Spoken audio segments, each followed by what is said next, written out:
All right, now, Yes.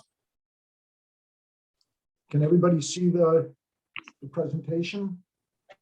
You should- Yes. The first page of the presentation on the screen. All right, I've got 9:32. And like I said, I'm kind of, for people who have attended, come to the webinars I've done before, I'm kind of a believer that we start on time or close to being on time, even though I've mentioned before, we have, I think, over 70 people that signed up for today's webinar, and we're up to 22 people. So I think maybe we overbooked or underbooked or something a little. And everybody should also be able to see, one of the features of PowerPoint is that they have captioning underneath, so you should all be able to see that. And if anybody is like me, I use that when I watch TV all the time now, especially the British detective shows, so I can understand what they're saying. So a lot of people like that. Does anybody have any questions before we get started? Today's presentation is finalizing your reserve contribution to your budget. And this is the time of year, middle of November, where people are starting to, assuming you're on a fiscal year, calendar year, are starting to look at plugging in the amount of money they're going to be funding for the reserves for next year. So I will tell you that today's presentation, there's a lot of stuff in here that I'm sure that all of you know. And the way to make today's presentation the most productive as possible is for people to jump in and ask questions, make comments, and share the way you do things also. So please do that. I will tell you that if we're doing work for you right now, or if we're not doing work for you right now, Kipcon's an engineering firm, if you ask a question, whether it's a new project or an existing project that we're currently working on, but if you ask a question, you could take 5% off of your bill. Boy, that's a good incentive to get you to ask questions.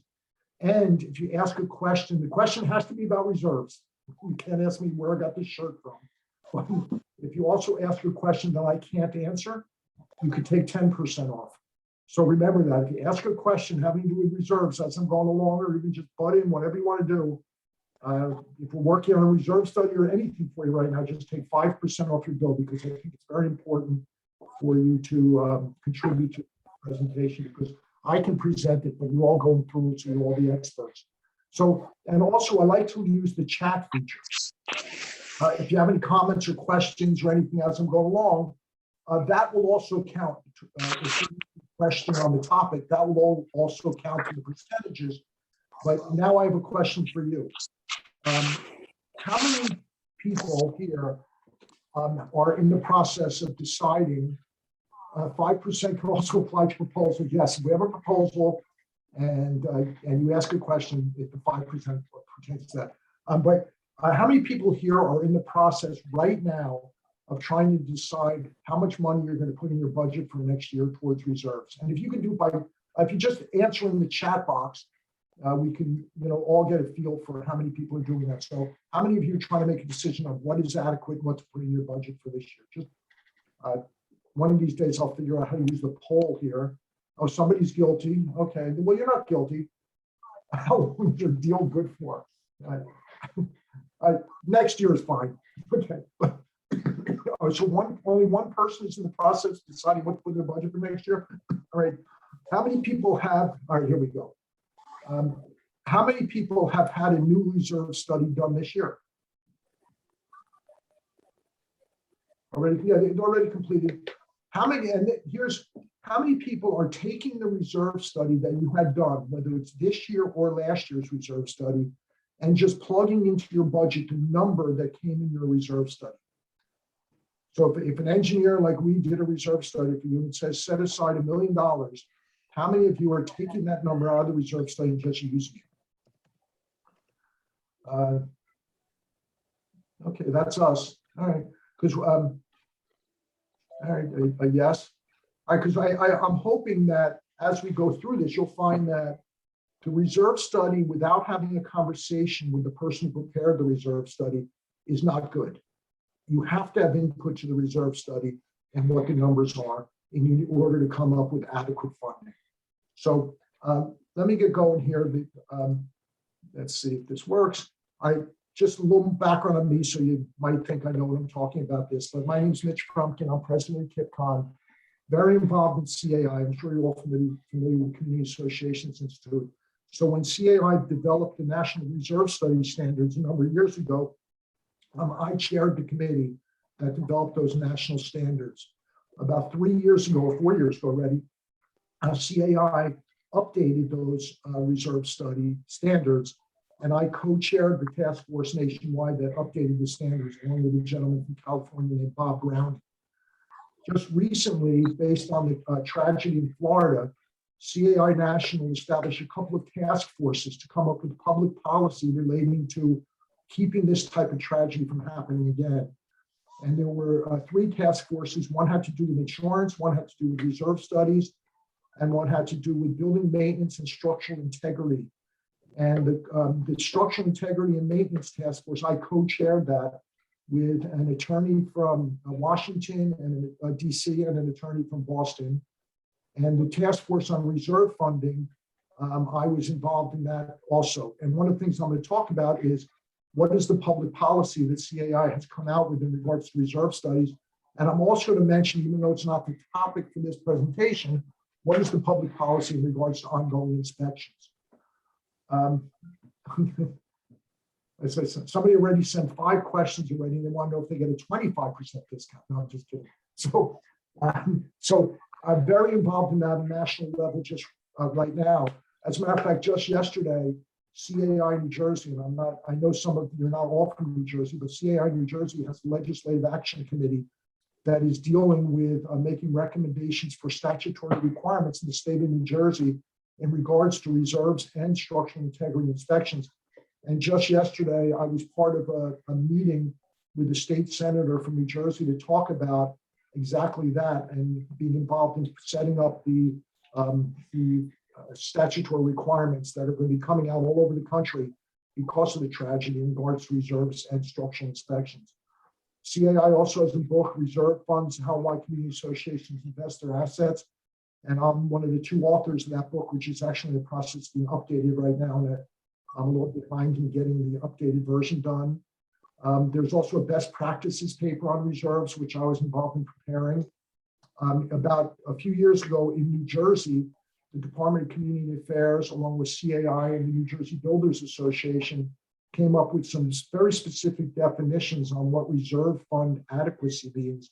And those statutory requirements are now in effect for developers. Past president of CAI nationally, past president of National Research Foundation, New Jersey chapter, all this kind of stuff. And I also teach 2 national classes, advanced level classes. One is the M370, Managing Development Communities, which has to be transition, which we're teaching the course in, I think it's June. So if anybody wants to register, go to CAI's website, you're going through transition. And the other one is Managing High-Rise Communities, which I'm one of the presenters, and that's been given in July. So a lot of involvement with all of this kind of stuff. So what I'm going to be talking about, what is reserve study? What are the types of studies? What is adequacy? That's the big question. What are the CAI reserve public policies? Also, you're getting in your chat box right now a few handouts that you can print out. One of them is the CAI National current version of the National Reserve Study Standards. There's also some articles that were published by CAI that are explanatory, and they're explaining those standards and how to use them. You're also going to be getting a copy of the best practices paper on reserves. You're also going to be getting a copy of an article put out by CAI recently on infrastructure in communities, which is huge, and I'll touch on that also. And there was one other thing that you're also going to get a copy of the best, the policy paper that CAI just came out with 2 weeks ago. It was approved by the National Board, having to do with what I just talked about. So you're going to get all of these in your chat box. So you should download those and print them and look at them. It's kind of, at least for me, it's kind of interesting stuff. So these are the type of things I'm going to be talking about. But again, I'm asking, please, if you have any comments or questions, please get rid of your mute and ask the question so everybody can hear it, or put it in the chat box, because that's what makes a presentation like this even more interesting for me. So why is reserve study so important? The thing to look at is your community's life cycle. Now, if you look at, you see an iceberg on the presentation, and you'll see that the design of the community generally takes up 2% of the cost of that community over its life cycle. Construction is 34%, but 64% of the money that goes into a community like yours over its life cycle is replacements, maintenance, and operations. So clearly, there's a huge amount of money that is set aside for reserve funding and maintenance. So for your community, what makes up that 64%? Obviously, that's just an approximate number, but reserve funding and maintenance. So it's a big part of your budgets and what you're doing. If you look across the country, for all community associations, there's $25.8 billion set aside annually into reserves by communities like yours across the country. If you're interested in demographic information like this, CAI publishes a book, and if you go to caionline.org, their website, and you want to see demographic information for any state, it's called the Fact Book. It's written by a friend of mine called Cliff Trees, but it has information about the entire country, which is where this $25.8 billion came from. But then for each state, there's a separate publication, which is, I think, about 10, 15 pages long, which goes into the demographics of each state and the community association, this type of thing. So it's very interesting. As a matter of fact, what I'm going to do is I'm going to caionline.org, and it's the Fact Book. So if I'm not mistaken, if you just do a search in the upper right-hand corner, it'll take you to the fact book, but it's got some great boring information, all the facts you could ever want. So what is a reserve study? A reserve study is a budget planning tool which establishes a stable and equitable funding plan. Now, the things I've taken out of here, if you look at like these definitions, if you look in the national standards, I try to use essentially word for word what the national standards say, which sometimes is a little too wordy. But it's essentially setting aside a plan so you have enough money when it comes time to replace your roof, you have enough money. The other thing I underline here is budget. And to the left, I put budget. The reason I say that is why? Because it's a budget. It's a budgetary tool. If you go into your reserve study and it says $100,000 to replace your roof, it may cost $102,000. It's a budget planning tool, which I'm going to touch on again as part when I go through the presentation. What are the standards? I mentioned this before, the National Reserve Study standards.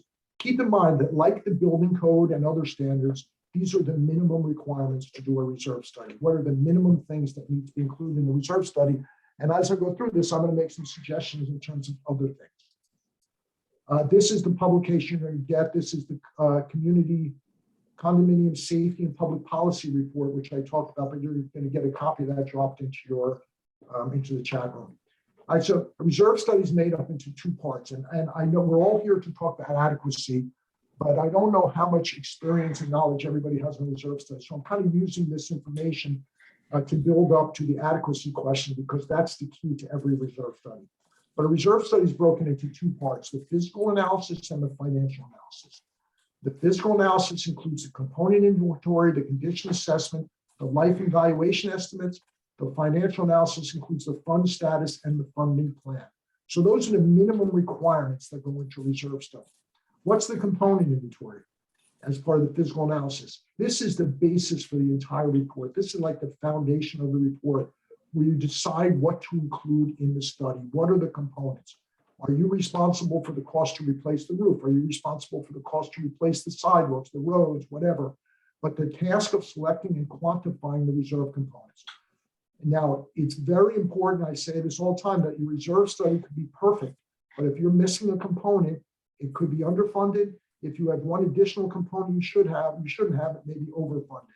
So the component inventory is the key. How do you come up with these components? You review the governing documents to determine the common elements. Keep in mind, not all common elements go in the reserve study, and keep in mind you may have some common elements that are not the responsibility of the association to replace, which may be a limited common element like a deck or something. So it's very important that you, as a first step, you look at the governing documents. When we do reserve studies, generally the manager or the board member will tell us these are what make up the common elements of our community, and that's what goes on the reserve study. But I will tell you that there have been instances that we then review the documents, and the documents don't match what's given to us to prepare the study. So it's very important to review the governing documents. How do you figure out the quantities of the components? Field observations or design drawings. If we have the design drawings that show the buildings, we can measure the size of the roof. If we don't, what costs more? To go out in the field now to measure the roof? Of course it does. But there's a number of different ways to quantify the reserve components. The other thing to keep in mind, very, very important, that in most instances, people think that if we select the components, and this leads into the adequacy question also, but if we select the components and put on the reserve study, it will always stay the same. The components on the reserve study will change over time. And I'll touch on that in a few minutes, but it's very, very important that when you do updates and you, as time goes by, you have to look at the components to see if it's changed. Generally, it's adding something, not subtracting something. But and when I say it's over above the standards, for example, if somebody says to me, give me a price to update our reserve study, we take the old reserve study and we update the components, the cost, the condition, all those kind of things. But unless it's specifically asked for, the standards only say to update the prior study. It doesn't say, as a rule of thumb, to go and look to see if additional things should be added. So it's a very important point. You'll see that I touch on that a few times. The next physical analysis, next part is condition assessment. Essentially going out and looking at it to see what conditions. If it has a useful life of 20 years, theoretically, but it's in bad condition, maybe it's only 15 years. So the condition assessment is very, very critical also, because it establishes how many years you have to set aside the money that you need to replace that component. So looking at it is very, very important. And that's what the condition assessment is. Life and valuation estimates. It's essentially, how much is it going to cost to replace it? And what's the life and how much is it going to cost to replace it? A lot of references out there for this kind of information, but for the full life, it comes out of references. For the remaining life, it comes out of field inspections. All right, now here's what it looks like. Now, whether you get it from my firm or another firm, this is the type of information that's included in the physical analysis. It's generally in spreadsheet format. I mean, it's kind of hard to read here, but I'll just walk you through it quickly. It starts on the left-hand side. This lists every component. The next column is the quantity. How much of it is there? The next is what's the cost to replace it? Keep in mind the cost to replacement has to include the cost of removing what's there. It's not just the cost of putting something new in. A sidewalk is a good example. If you're replacing a sidewalk, you have to take what's there out, put a new one in, and sometimes it costs more to take it out than to put it in, so the unit cost has to include both. Next one is how much you've collected or read, or the next one, that arrow is pointing to the wrong place. It says quantity times, it's the total cost is the quantity times the unit cost equals the total cost. And then this arrow right here, I think you can see this. It's pointed. The next column is how much you've already collected. So if you've already got $1 million in your fund, it distributes it to each component. And then the next column is the estimated full useful life, the estimated remaining life. And the next is how much should you set aside a year for that component, which is how much does it cost minus how much you've set aside already for that component, divided by the estimated remaining useful life. And that's how much you should be setting aside per year for that component. Now, you would think that the overall answer now is add them all up, and that's how much you should be setting aside for adequacy. I will tell you and I will show you that if you do it that way, 99% of the time you're overfunding and you've got more than adequate enough money. So if you're taking a reserve study that somebody gives you and just plugs in that number, my guess is that you're overfunding it. It's more than you need. Now, the financial analysis is broken into two parts. The fund status. The fund status is the status of the reserve fund in terms of cash or percent funded. Now, keep in mind that this says the status, not the strength. And for example, I'll tell you why I mean that in a second. If you go to the example, it's $100,000 replacement cost, a 10-year life. So 100,000 divided by 10 means you should be setting aside $10,000 a year. So after 3 years, you should have $30,000 theoretically. If you only have 15,000, you are based on this status. 15,000 is half of 30,000, so you are 50% funded. Now, the reason I say that the term is status and not strength is because you could be 50% funded and still adequately funded. Now, if you have a question about anything I've said so far, it would be, what do you mean by that? Which I'll get into in a minute.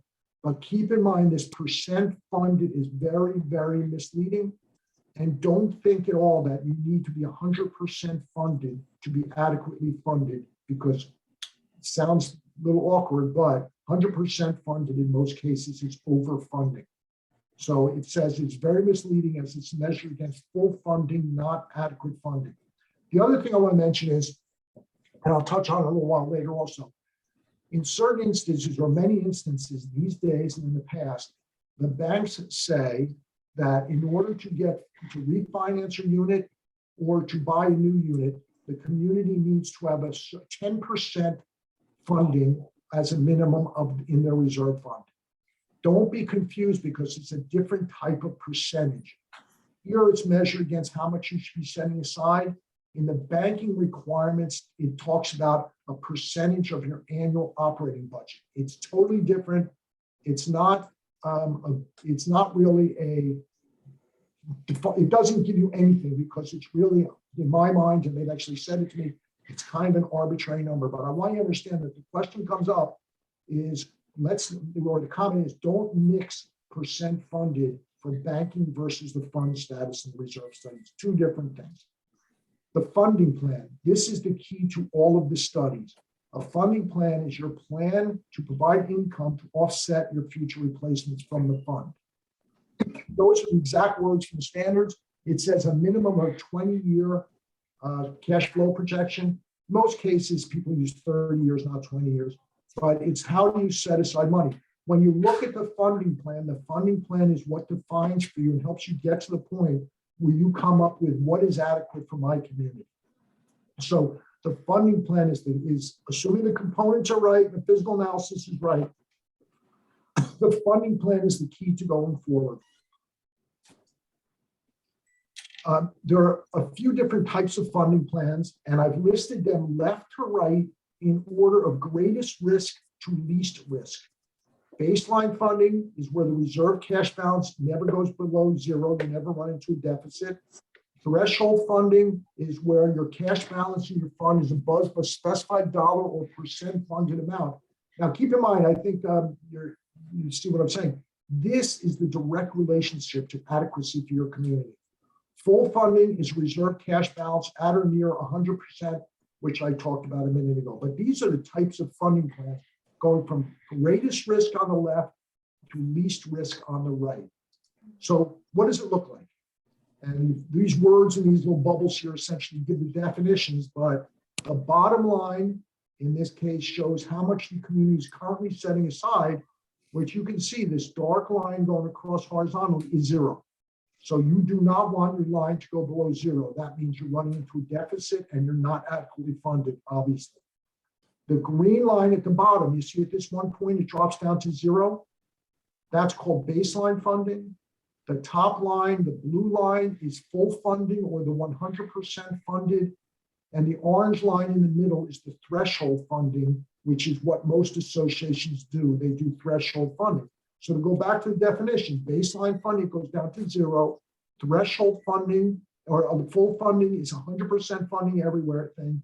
And threshold funding is generally right in the middle. Now, when we talk about adequacy, if you look at the national standards, national definitions, the state of New Jersey definitions, the public policy definitions, it says that the definition of adequate means that if you go into your 30-year cash flow projection, you will never have to have a special assessment or borrow money to do any replacements. So it's saying that baseline funding is adequacy. In this line you see right here, it drops down at this point right here to zero. It's going down to zero, it's baseline. You're not running into a deficit. It's going down to zero. So you'll have enough money to replace everything, but you're going down to zero. Again, I'll say it again, keep in mind that the standards and everything say theoretically baseline funding is adequacy because it means you will have enough money to replace everything. But if you go back to this chart, this little table I showed a minute ago, it says the funding plans in order of greatest risk. Baseline funding has the greatest risk. Now, why is that? because if you get to this point where it drops down to zero, if something costs $10 more to replace than you budgeted, then you're going to run into a deficit. If this component here, let's say it's a roof or a boiler, has to be replaced a year earlier, you're not going to have enough money to do it. You haven't accumulated enough. So although theoretically the definition of adequacy is baseline, I do not recommend that anybody here does a baseline funding plan and says that it's adequate for your community. It's too risky. So, I'm sorry, did somebody have a comment or question? No? Okay. Feel free to jump in because it's worth 5%. But very important, baseline funding is the definition of adequate, but it's not adequate. Just like I said before, full funding is 100% funding, but it's too much funding. I will say baseline funding is adequate funding, but it's not enough. So it's kind of interesting, but I think you understand the concept of what I'm talking about. The other reason why I'll say that full funding is overfunding is if you look at this blue line here, what happens? It never comes close to zero in many cases. So you could, over that 30-year period, have millions of dollars sitting in your account that you're not using because all the components have different useful lives, different replacement costs, and they're different variables. So because of that, you have a lot of money sitting there. I'm sure a lot of people here are business people, have had their own business or get involved in this type of financial stuff. But why would you have all that money sitting there for such a long period of time if you're not going to use it? So that's why another reason why 100% funding or full funding is overfunding. This is the reason why baseline funding is adequate, but it is not adequate. So what is left out and how can you run into problems of adequacy also? And I'm going to show you that in a reserve study I talked about before that it's based on all the components within a 30-year cash flow projection that will require replacement. So that's the concept behind a reserve study. I said it goes down as low as 20 years, but most people use 30. So then the question is, what happens as the community ages and the studies are updated? Typically, additional components are not added, and only the components of the study being updated are included. So what does this mean? Let's look at a little cash flow projection. This is showing a component which starts here and it goes up and it has a replacement cost of, let me move this little thing out of the way. I don't know if you can see that. Right? It costs about $125,000 to replace with a life of 20, 55, 35 years. So what happens is you accumulate the money over 35 years and then you replace it. Can everybody see my pointer? I think you can see it, right? Okay. So you're accumulating the money and you're replacing it. But what does this shaded in area mean? It means that you started here in 2020 and you go out 30 years to 2050. The concept of a reserve study is that you include everything that will require replacement within a 30-year projection. So what's happening? You have this component that's hanging out there 5 years later that you're not funding for. So that's why it's very important that not to let this happen. What is left out? Now the community is 7 years old.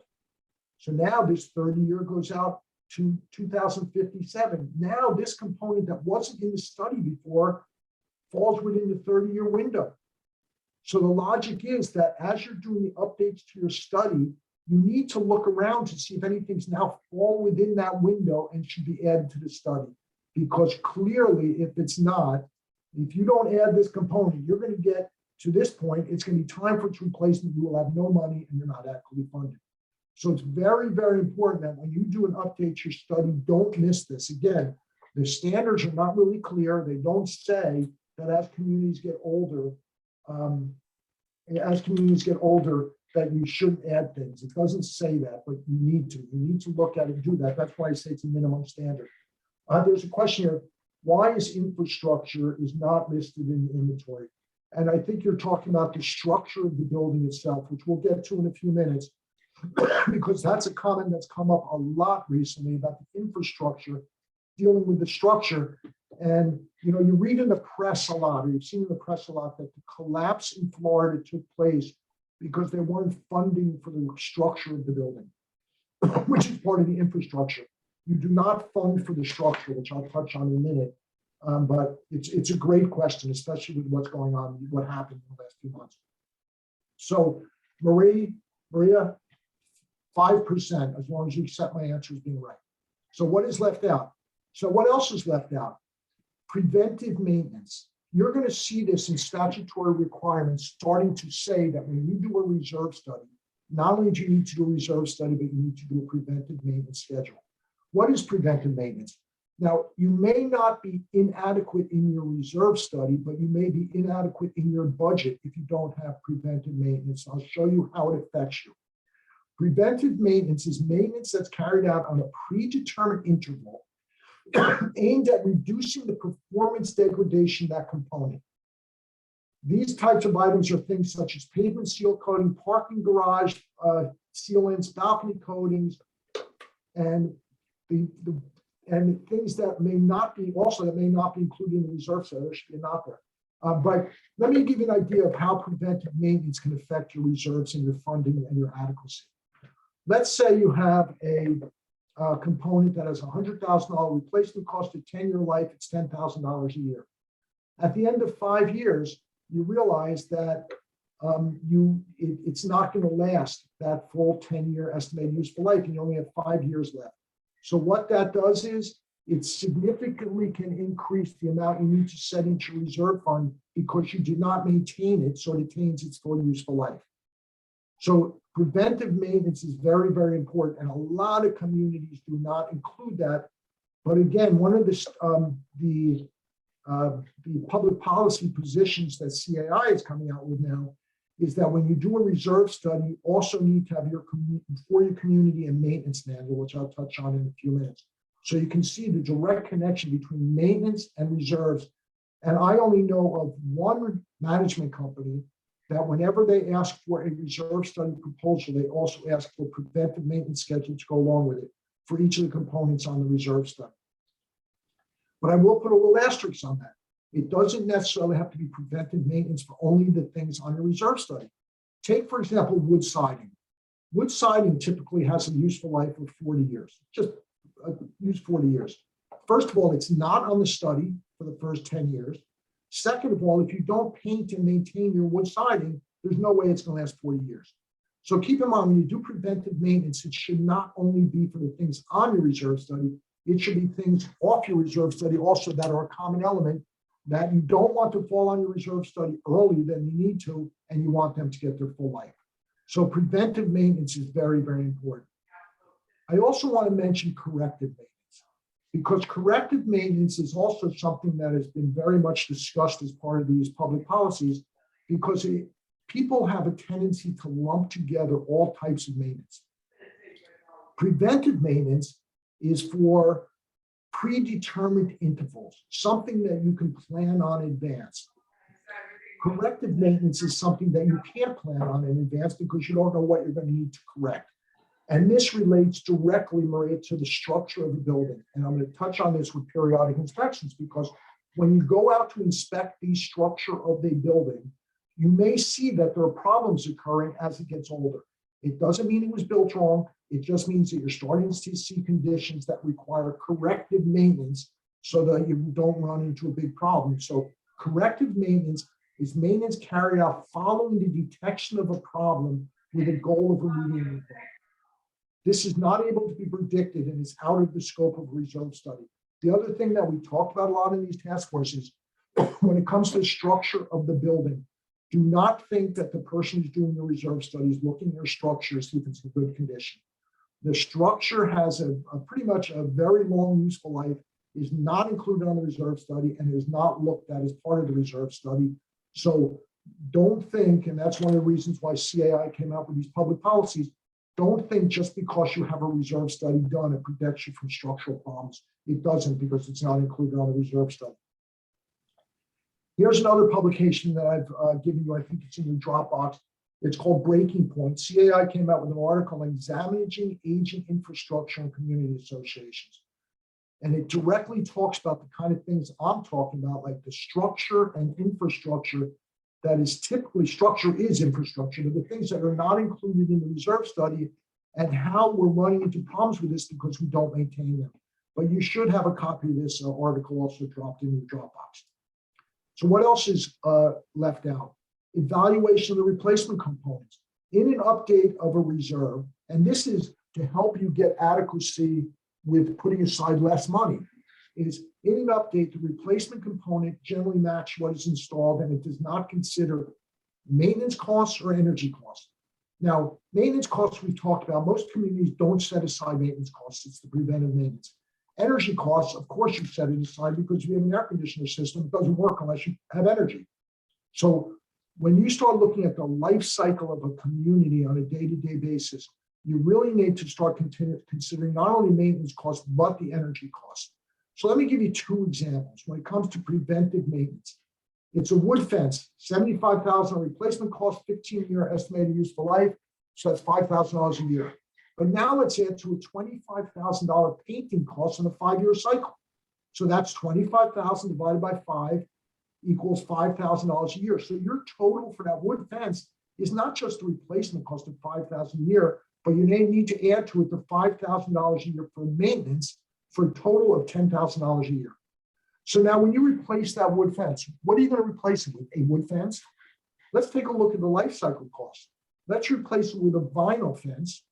It costs more. Instead of $75,000, it's now $100,000.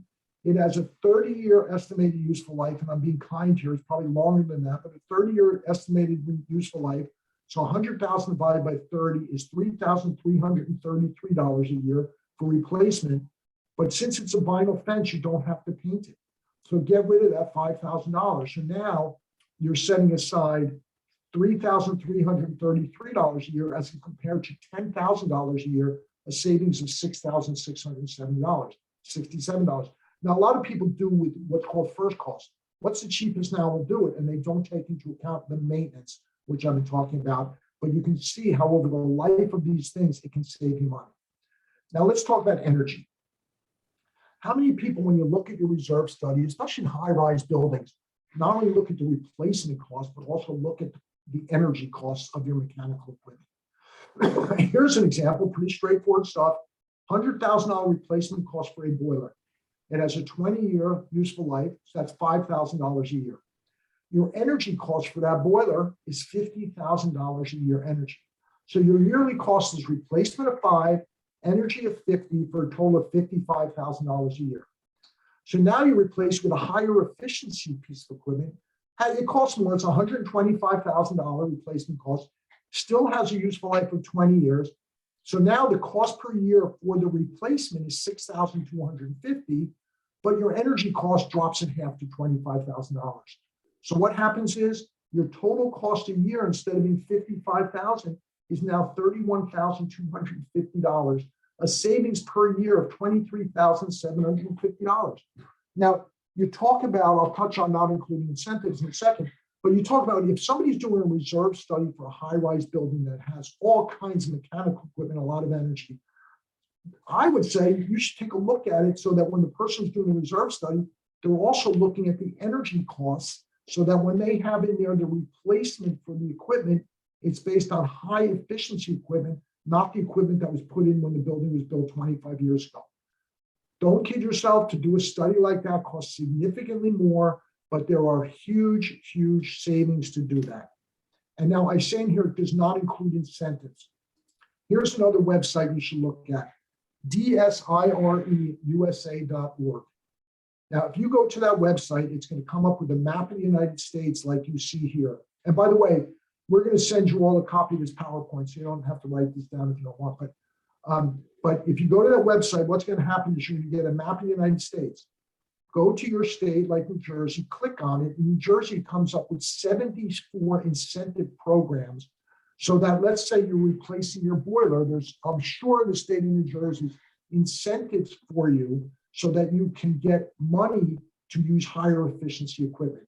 Now, the beauty to this when you're dealing with community associations is you're probably collecting money in your reserve study already for that equipment, maybe not the incremental cost to replace with higher efficiency, but in a lot of cases, those incentives bring it down even less than the cost of standard equipment, and they're not asking you to make a contribution back to them or an offset based on what you've collected in reserves. So take a look at these. In New Jersey, they have some great programs like pay for performance, direct install, all kinds of things, and every state has them. New Jersey has a lot of them. But take a look at these incentives. Do not replace anything that uses energy in any of your buildings or your homes without first looking to see if there are incentives. So if you're living in a condo in a townhouse development and you're replacing the air conditioning unit, take a look. There may be incentives for you to offset the replacement cost by going higher efficiency equipment. But this is an awesome website. So you talk about adequacy. We want to make sure that you're not overfunding. We want to make sure you're not underfunding at the same time. You need to be at the right spot for your community. What else is left out? And Maria, you mentioned this. What you can't, well, first of all, the structure, as I mentioned, is not included as part of the reserve study. Now, when I say structure, I'm talking about the primary structure of the building. Now, the primary structure of the building is defined as, what is it that takes away the wind loads, the seismic loads, the roof loads, the weight of the building, all those kind of things. But there are parts of your building that are ancillary parts of our structure, for example, and it is on your reserve study. So, for example, if you have a wood deck, that wood deck is a structural thing, but it's not the structure that holds up the building. So that part of the structure, for example, the wood deck is included in your reserve study. So what is left out? What you can't see, the structure, you can see it, but it's not included. What is hidden? The biggest place where I see that there are problems in terms of what's hidden is high rises.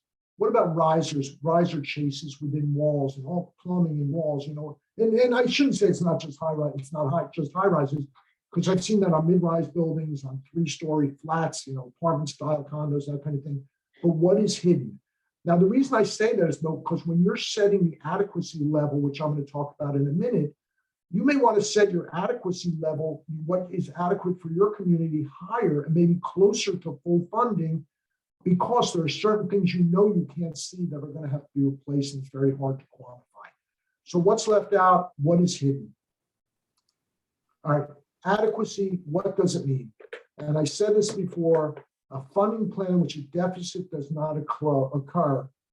And the other thing that's interesting, you can have two communities right next door to each other, the exact same community, the exact same age, the exact same condition, and they define adequacy different. Why? Anybody want to guess? I'll tell you, you all know, it's because you have different boards. The risk level for each board is different. One board may say, I'll go down to baseline, and that's adequacy. And the others say, I want to be 100% funded because that's adequate for me based on the risk level.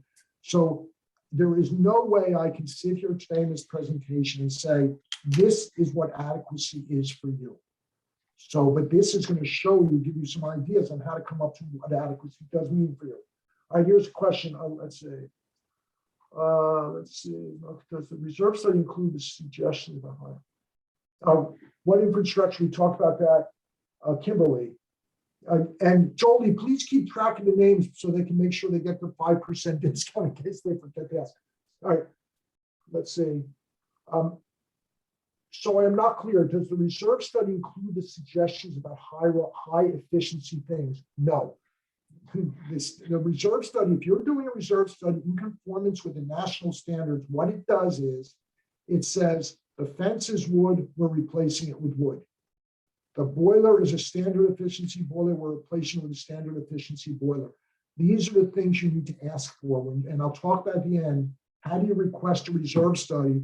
These are the things you need to ask for to take it to the next level so you're not just getting the minimum standard.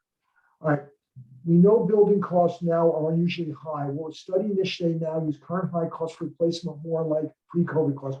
It's a great question. I remember, right now the cost of wood is skyrocketing, like everything, or the cost of shingles. So what do you put in the reserve study? Keep in mind the reserve study is a budgetary tool because the industry standards that we use are based on the average costs over the past few years. In some cases, we will use the current cost, but it's a great question because you should, I remember a couple of years ago, another engineering firm sent out an email because we had an inflationary spike for some reason. And they said, it's time to update all of your reserve studies because the cost of asphalt roads costs so much right now. I said, that's craziness because they're not going to have to replace the roads for another 20 years. So the cost now may even be higher than it's going to be in 20 years.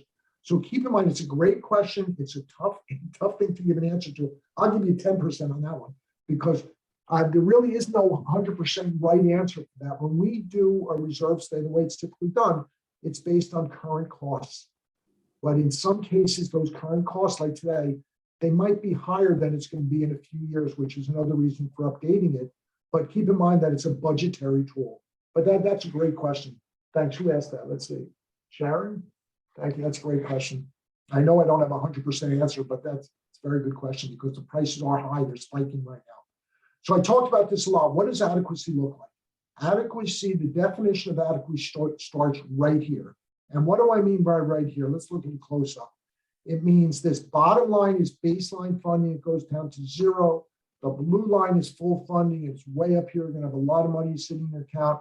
And what thresholds you use? Threshold is what is the lowest level you're going to let your reserve fund go to over the cash flow period. And that is what defines adequacy for you.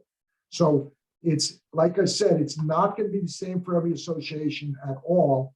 But this is what you need to talk about, not only as a board with your manager, your accountant, but it's very important that you have your reserve provider involved in the discussion with you of how do we determine adequacy for our community. And so what goes into the decision-making for your adequacy? All right, the banking requirements maybe, which I'm going to touch on in a second, the type of funding plan. So for example, if you update your plan every single year, then I would make the argument you can go closer to baseline funding because you'll be keeping on top of every year the remaining useful life of the component. You're going to be keeping on top of every year the cost of that component. So the type of funding plan, if you have baseline funding updated every year, if you have a 100% funding with $5 million sitting in your account, you may update it every few years, but the type of funding plan you have definitely should have an influence on how you determine adequacy and how, but adequacy again is tied into updating. The fund status, we talked about that, 10%, how much money you have in the funding plan. Updating frequency comes into play when you're determining adequacy. Like I said, if you're using baseline funding, update it every year. If you're using full funding, maybe every 5 years or whatever.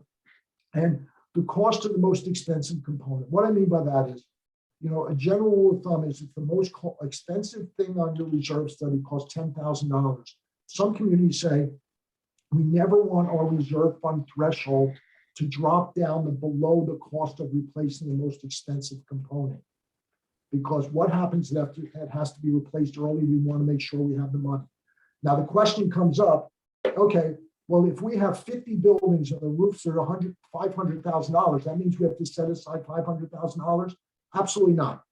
50 buildings, $500,000, that means each roof is $10,000. So you may say, we want to set aside enough to replace 3 roofs at a time. And I'm going to touch on that concept again in another second. So adequacy decision-making, again, don't forget the type of building. For example, if you have a townhouse community that, let's say you have a homeowners association where the buildings are not part of the reserve study. All you're setting aside money for is the roads, and that's it. Then you may want to go closer to baseline and set your threshold lower because there's only one component on the study and you can see every one of your components. But if you have a high rise, like I mentioned before, you may want to say that my adequacy is going to be closer to the 100% funding just because of the things I can't see, the age of the building, and things that are going to have to be replaced, but we can't even see them to determine the condition. Now, we're going through a very large high-rise building right now and a reserve study, and there have been many, many conversations of what are they going to determine to be adequacy for the building. So don't forget the type of your building when determining what's adequate. What's the evaluation process? Retain a qualified expert. When I say qualified expert, you see it says RS here. Reserve is a designation that's given out by CAI National, which stands for Reserve Specialist. So use a reserve specialist, somebody who knows how to do a reserve study. Don't say to the person who's doing the study, just give me the report at the end. Ask for a copy of the draft, a draft. In that draft study, forget about all the words and all the stuff that wraps around it, but ask for the financials. Show me on that financials, if we do the study, what does it look like for our funding using full funding? What does it look like our funding for doing baseline funding? And the key that really shakes people up is what does the cash flow look like with our existing funding if we continue to fund the way we are? Because in many cases, you'll see that drops below zero. But once you have full funding, baseline funding, the answer is somewhere between the two to establish your threshold.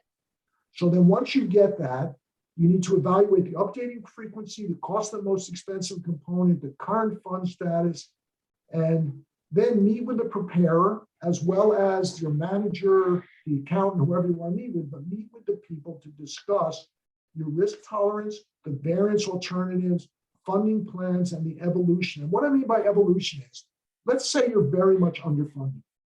And the reserve study comes back and says, I'm setting aside $50,000 a year, but I should be at $150,000 a year. There is no way that your community is going to increase your annual contributions to the reserve by $100,000 instantly. You don't have to do that. You may say, I'm going to start out with baseline funding, and then my screen went out. You're going to start out with baseline funding, but then you're going to increase it by 5% a year until you get up to the threshold you need. So, for example, one of the things that we like to do is if you're setting aside 50, we'll start out and say, if you're underfunded, let's increase it by 5% a year, what happens, and work with the board to get to a funding plan that works for you, rather than saying that you have to jump. So meet with the preparer, discuss risk tolerance, to discuss various alternatives, and an evolution to get you where you want to be for adequate funding. Then finalize the plan. That's the point where the final report is put together, and it shows in there what the recommendation is based on discussions with the board and discussion with whoever else, and what the plan is going to be. But it's very important that you come up with a plan that works for your community and that everybody's comfortable with. What about Fannie Mae Adequacy? Now, this is a letter. I talked about banks and what they say about funding. It used to be, until about 6 months ago or so, that the bank said adequate funding for them for financing in that community is either 10% of the annual budget or having a reserve study done in the last 24 months and using those numbers. Now, you look at the Fannie Mae Adequacy guidelines. It just came out with a letter. It says temporary requirements for condo and co-op projects. And what they're saying now is, based on the tragedy that took place in Florida, they're not allowing it to be based right now on a reserve study, but the requirement is, this is it, it's 10% of the annual budget. So that's what they're saying now for adequacy. Now, 10% of the annual budget does not determine adequacy of reserves. If you said 10% of the total amount you need to set aside or something based on some technical information, maybe it's closer. But to say 10% of an annual budget is really just a number that I don't know what it relates to in terms of adequacy.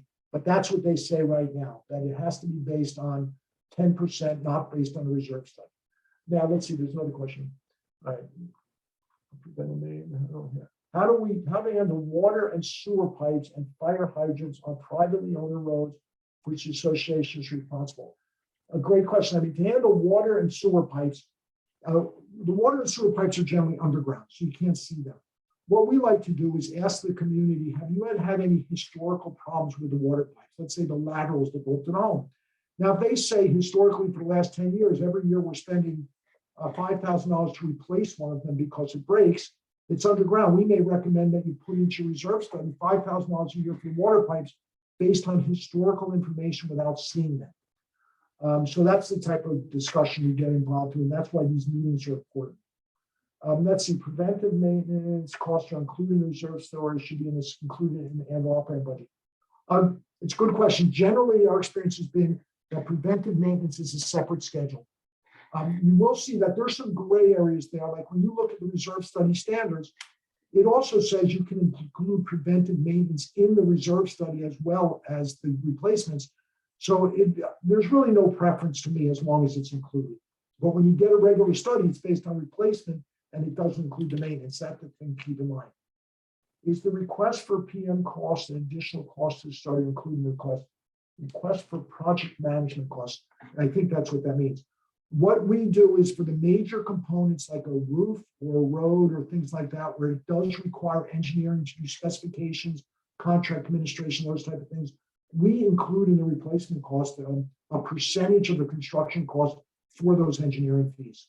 And I don't know if anybody else does it, but people historically have thought the reserve study is just the hard cost. When I say the hard cost, what is the cost to replace the actual thing and not the soft cost to make sure it's done?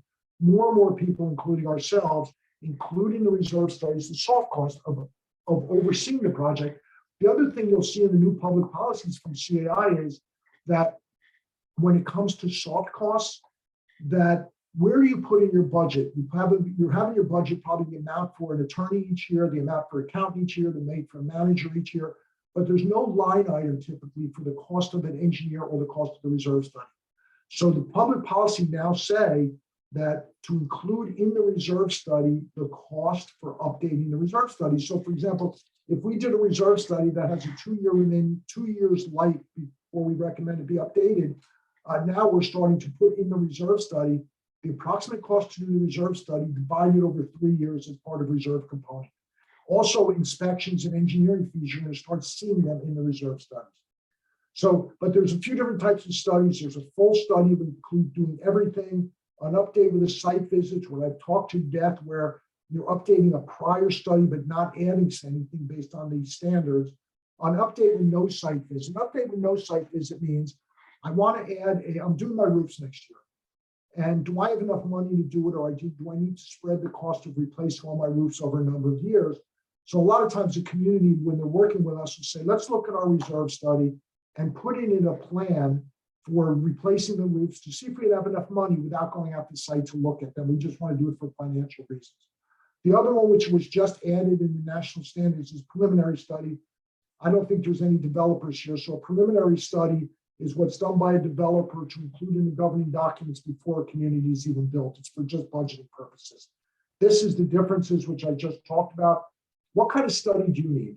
If you're new and going through transition, I would say you need a full study that includes selecting the components and doing all that, because the preliminary studies done before construction is based on design drawings, and things are always built differently. So it is from the design. So it should be updated to reflect the actual as-built construction. And I will tell you, the statutory requirements in New Jersey now say that when a developer, in addition to doing the preliminary study that goes in the budget before construction, the developer is required to update that study at the end of construction to reflect the as-built community. So that's new in New Jersey over the last couple of years. If you're having an update performed, sometimes a community will want to have a full study done. For example, they may have lost confidence in the old study for one reason or another, so they may want to have that done. If you're having an update performed, the community is more than 3 years old, you should update with a site visit. What the public policy now says is that the reserve study should be updated every 3 years, including a site visit, is essentially what it is. 3 years maximum. If it's a baseline study, maybe every year. If it's a full funding, maybe the full 3 years. But I think you're going to start seeing statutory requirements that really bring it down. But the CAI public policy says a maximum of 5 years, but recommended to be 3 years for updates because there's so many variables. What else should you do at update time? Perform the life cycle analysis for maintenance and energy, which I touched on. The other thing is I mentioned that you have one line item in there for roofs, and there may be 50 roofs. As communities get older, we're asked more and more, and I think it's a great idea to start breaking down the roofs based on a phasing replacement, not all at once. And now you're starting to turn your reserve study not into just a budgetary tool, but into a capital needs assessment, where you're starting to separate components into when they're all going to be done rather than do them all at once. And if you have a large community with a lot of buildings, all the roofs are not going to be done in 1 year generally. They may be split up in over 3 years, or a lot of paving. The paving work will be done over a number of years rather than 1 year. But typically it's based on one lump sum for everything. But when you update, you may want to look at breaking it down. How often should you update? I talked about that to death. All right, now I'm at the end, but people showed up late, so I'm taking another 2 minutes. I hope you don't mind. So how did the new public policy relate to reserves? And how they relate to reserves is that now you look at a safe building that has 3 parts to it. It's the reserve study, periodic inspections, and preventive and corrective maintenance. In the past, even now, most people think they have a safe building if they just do a reserve study, but the reserve study is just one leg of a 3-legged stool. So it's going to require all 3 things to be done. For reserve studies, public policy is require a reserve study and require funding. Now, what I mean by that is if you look across the country right now, if I'm not mistaken, there are 11 states that require that reserve studies be done. And there are 9 states that say that you must fund the reserve study. But the 9 states that require funding are not the 11 that require that you do a reserve study. So in states such as Florida, in Florida, it requires that you do a reserve study. But if there's a vote of the board at their annual meeting that says they don't want to do the reserves, they can vote it down. I think that's changing in Florida. But in a lot of states, you may do a reserve study and not require funding. So now the key to the public policy is that you should do a reserve study, but then you should fund the reserve study also, not just do the study. There are certain disclosures that must be done when a person purchases a unit. And in addition to that, the public policy requires updating. And I mentioned that maximum 5 years, the best practice is 3 years. In addition, the best practice say it must include a preventive maintenance schedule, update every 3 years, and the study includes the cost of the updates and periodic inspections. Now, I want to touch on this also because we get a lot of call. People are concerned about the structures of their buildings based on what happened in Florida. And there are some good things that come out of tragedies. And one of the good things is that you're going to see more and more statutory requirements requiring inspections of the structure. I know you're going to see it in New Jersey. It's already happened in Jersey City, but you're going to see it statewide in New Jersey, like a lot of other states. But in New Jersey, is going to happen. The public policy requires periodic structural inspections of your buildings for buildings that are up to 20 years old, every 10 years maximum. For buildings that are over 20 years, 5-year maximum, or anytime there's a safety concern. So what that means is if it's going to require that an inspection be done within 2 years of a building, these statutory requirements coming online. When that study is done after 2 years, it may say, based on the conditions, you should do another inspection in 3 years and not wait the 10 years. But the longest time period is going to be for buildings 20 years old every 10 years, after 20 or 5 years. And the reason for that is deterioration of buildings accelerate as the buildings get older. The other thing is the periodic structural inspection will be required to be done by a licensed professional engineer, structural engineer. And I talked about how reserve studies do not include the structure. The people, the RS, the reserve specialist designation, does not require the person who does the reserve study to be an engineer. Most, I would say more than 50% of the RSs across the country are not engineers. There are managers that have the RS designation through reserve studies. There are accountants that do them, but it's not a requirement to be a PE in order to do the structural evaluation. The purpose of the periodic inspections is to identify structural deterioration and to monitor progressive deterioration, which means that the first inspection will document all the conditions. The next inspection will then go back to see if the conditions have gotten worse. If it's a structural issue, it will need to be corrected immediately. The key to all of this is that the public policy says that in a condominium, that if there's a safety issue in the building, it does not require a vote of the membership to do a special assessment or borrow to fix it. I think you're going to find that one of the problems is that there was a lot of money out there. People knew that the building needed to be fixed. And the people who lived there kept on voting down. And I'm guessing, I don't know the actual conclusions, but people vote down special assessments to fix things. And now that's going to go away because it's going to require, say that they don't have to go for a vote for safety issues. Best practices, you have to evaluate and adjust preventive maintenance as you do inspections, but you have to add the corrective maintenance, which I talked about before, what the difference is. In order to get a reserve study, it's relatively easy. Minimum requirements require that the preparer has an RS designation. That means they know how to do reserve studies. When you're asking for a proposal, include a description of the common elements and the age of the community. If you're asking for an update, include a copy of the study that is to be updated when you're requesting a proposal from somebody. If it's a full study, let the person asking you're getting the proposal know. If you have the drawings or if everything has to be measured in the field, include a meeting.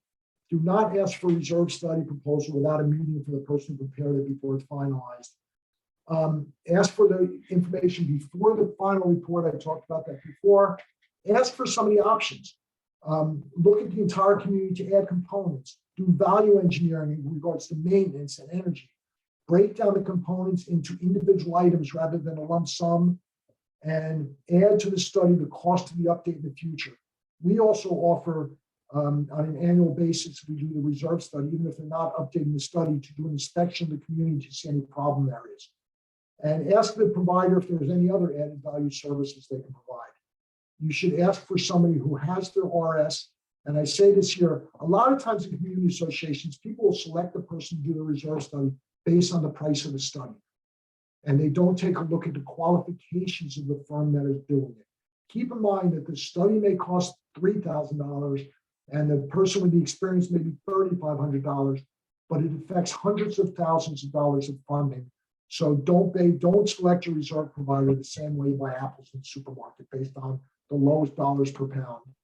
And even if you don't update your study, review it each year to take a look at what's anticipated to be replaced in the next year. Use it as a planning tool. Right now, you should be looking at your reserve study for next year. And if it's time to start replacing roofs, the reserve provider put that in there for a reason, because next year is when it's time to start looking at replacing the roofs. So now you can start planning but to go out to bid and doing the specifications and all those kind of things. Look at what happened in the last year. If you replaced a tennis court, now you should update the reserve study, reflect that it has a full useful life, because now you're amortizing the replacement cost over 20 years since it's been done instead of over 2 years leading up to being done, and it can reduce your annual requirements. Did the actual funding match the proposed funding? If you were supposed to be setting aside 20,000, you're only setting aside 15, it can have an impact on what you should set aside. Or if you're only supposed to set aside 20, set aside 25, it can also have an impact in the other direction. Here are some of the standards I talked about. These are some of the other standards. Most of these we dropped into your chat box and you have copies of it. And I am 8 minutes late, so I apologize. And let me see if there's any questions that I missed. How do you inspect the hidden parts of a structure? It's very tough. If you can't see it, you can't inspect it. So that's why, again, we talk about historical information. We're working on one high-rise where there was some equipment behind the walls where, believe it or not, they removed sections of the walls because they wanted us to look at it. Don't you have previous studies done by Kipcon? Yeah, we've got plenty of studies that were done by Kipcon. I'm not sure what the question. If the condo community does not reserve 10%, what are the downfalls with regards to the Fannie Mae requirements? If they don't, right now, if you're not setting aside 10% of the budget and it's a Fannie Mae or a Freddie Mac or one of these guys approved mortgages for either a refinance or for a new purchase, they may not give the mortgage. And on top of that, if you want it, I can send it to you. There are also more and more requirements coming out from these guys because they're going to want to start looking at structural inspection reports to make sure the community is structurally sound. So it's not just this 10%. I haven't heard yet of anybody being denied a mortgage because of the 10%, but it's coming. Everybody's very, very nervous, and the dust hasn't really settled based on what happened. But I promise you that there are going to be changes in the banking world for mortgages, going to be changes in the statutory world in terms of inspections and reserve studies. There are a lot of things that are in the process of changing, and it's just a matter of when it's going to happen. And it's happening now because I'm involved in a few of it. So does anybody, and I see that most people have stayed around. Let's see. Please email Jolie from my office if you want a certificate for today's webinar for continuing education. But I thank you very much, everybody, for attending. I'm sorry I went a few minutes over, but I didn't see anybody sleeping except for Kevin. And Kevin, I picked on you. So thank you very much for coming. If you have any questions, feel free to jump in. I'll stay on for the next couple of minutes. If you have any questions, feel free. This is my email address. Feel free to email me anytime or Jolie from my office with any questions. And thank you very much for joining us today. And have a great Thanksgiving, everybody. It was nice seeing you. So thank you very much. Thank you so much. Thank you. Thank you. Likewise.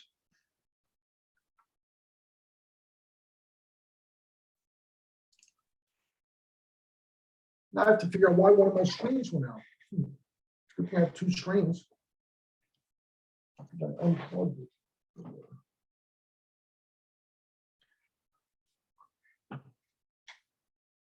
All right, well, everybody's dropping off. Have a great day. Thank you again. Have a great Thanksgiving, and you'll start seeing invites for other presentations that we're going to be doing in the coming months. And if you have any suggestions for a specific topic you'd like us to cover, please feel free to email it to us. Okay, thank you. Thanks, Kevin. Have a great Thanksgiving. Likewise to you and yours. Thank you.